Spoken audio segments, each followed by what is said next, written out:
7 gebrakan ekonomi pemerintahan Prabowo selama setahun ini diantaranya kebijakan devisa hasil ekspor atau DHE dengan target peningkatan devisa sebesar 80 miliar dolar Amerika Serikat pada 2025.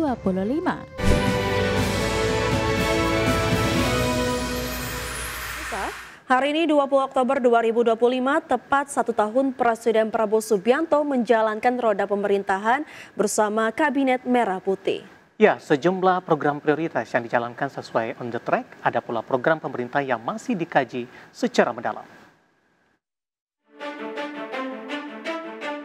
1 tahun pemerintahan Presiden Prabowo Subianto 20 Oktober 2025 tercatat sejumlah kebijakan ekonomi besar telah dijalankan untuk memperkuat perekonomian nasional dan meningkatkan kesejahteraan masyarakat.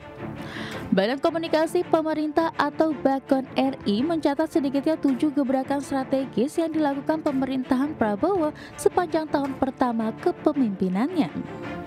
Langkah-langkah tersebut dinilai menyentuh langsung kehidupan rakyat, memperkuat daya beli, membuka lapangan pekerjaan, serta menjaga stabilitas ekonomi nasional di tengah ketidakpastian global. 7 gebrakan ekonomi pemerintahan Prabowo selama setahun ini diantaranya kebijakan devisa hasil ekspor atau DHE dengan target peningkatan devisa sebesar 80 miliar dolar Amerika Serikat pada 2025. Kedua adalah penundaan kenaikan PPN 12% untuk menjaga daya beli masyarakat. Yang ketiga, insentif untuk mobil listrik dan hybrid dalam upaya mempercepat adopsi kendaraan ramah lingkungan. Gebrakan yang keempat, peluncuran Bank Emas Nasional atau Bullion Bank pertama di Indonesia yang diharapkan mendorong pertumbuhan ekonomi hingga 1,6%. Kelima, penyelamatan buruh Sritex pasca pilot.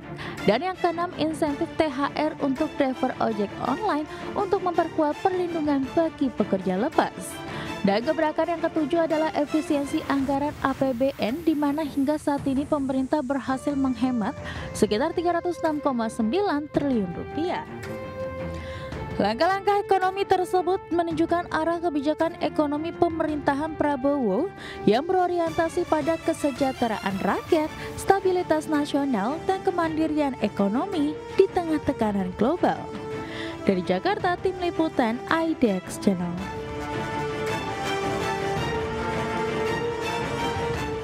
Ya, Vina, tadi sama-sama kita saksikan ya pencapaian dari Prabowo Gibran dalam 1 tahun, kemudian juga beberapa item-item yang bisa diperhatikan. Nah, kita akan coba lihat nih update pergerakan indeks harga saham gabungan 30 menit pasca pembukaan di 1 tahun pemerintahan Prabowo Gibran. Ya, tampaknya cukup positif, di mana indeks harga saham gabungan pemirsa menguat signifikan di atas 1% dan kembali diperdagangkan di atas level 8 ribuan. Intraday hari ini sempat ke 8.014.287. Ya, saham-saham perbankan big cap hari ini kompak mengalami penguatan, begitu juga dengan saham-saham konglomerasi yang sebelumnya ikut menjadi pemberat untuk indeks harga saham gabungan.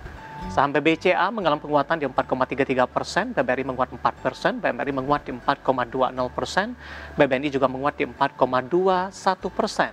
Sementara dari teknologi, konglomerasi ada Wi-Fi, hari ini melesat di 6,50%, PTRO dari Prayogo Pangestu juga menguat di 1,88%.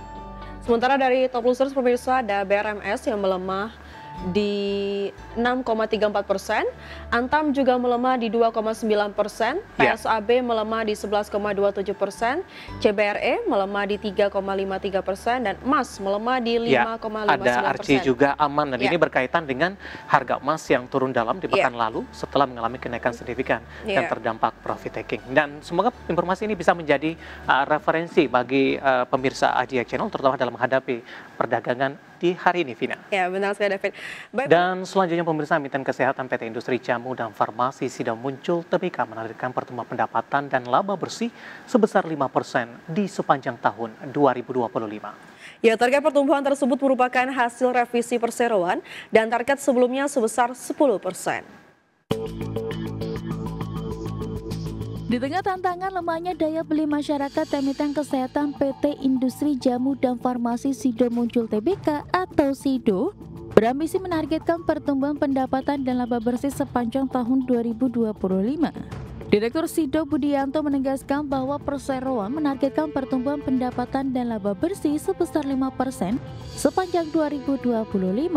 Target tersebut merupakan hasil revisi perseroan dari target sebelumnya sebesar 10%. Adapun sebelumnya Sido merevisi turun target pertumbuhan pendapatan dan laba bersih lantaran ketegangan geopolitik pertengahan tahun lalu. Kedepannya perseroan akan menargetkan pertumbuhan penjualan di sejumlah negara baru, di mana hingga saat ini produk-produk perseroan baru menjangkau 30 negara. Sementara itu berdasarkan kinerja semester 1 2025, pendapatan Sido susut 3,70% year on year menjadi 1,82 triliun rupiah. Susutnya pendapatan disebabkan oleh 3 segmen penjualan yang kompak melemah selama periode tersebut. Sejalan dengan penurunan tersebut, laba bersih perseroan turun terkoreksi 1,31% year on year menjadi hanya 600,46 miliar rupiah di sepanjang semester 1 2025. Berbagai sumber, IDX Channel. Selanjutnya dari informasi dari emiten, yaitu PT Alamtri Resources Indonesia Tbk atau ADRO kembali menambah kepemilikan saham di anak usahanya. Ya, penambahan saham dilakukan melalui transaksi di Bursa Efek Indonesia. PT Alamtri Resources Indonesia Tbk atau ADRO melakukan pembelian saham PT Alamtri Minerals Indonesia Tbk atau ADMR sebanyak 231 juta lembar saham melalui Bursa Efek Indonesia pada 16 Oktober 2025. Transaksi dilakukan dengan harga Rp1.435 per saham atau setara Rp331,49 miliar. Dalam keterbukaan informasi di BEI, Presiden Direktur ADRO Iwan Dewono Bodiyuwono menjelaskan tujuan transaksi ini adalah untuk melakukan investasi tambahan pada ADMR dengan status kepemilikan langsung. Setelah transaksi ini, kepemilikan saham ADRO di ADMR bertambah dari 34,52 miliar lembar atau 84,45% menjadi 34,75 miliar lembar atau 85,01%. ADRO tetap menjadi pemegang saham pengendali di anak usahanya tersebut. Berbagai sumber, IDX Channel.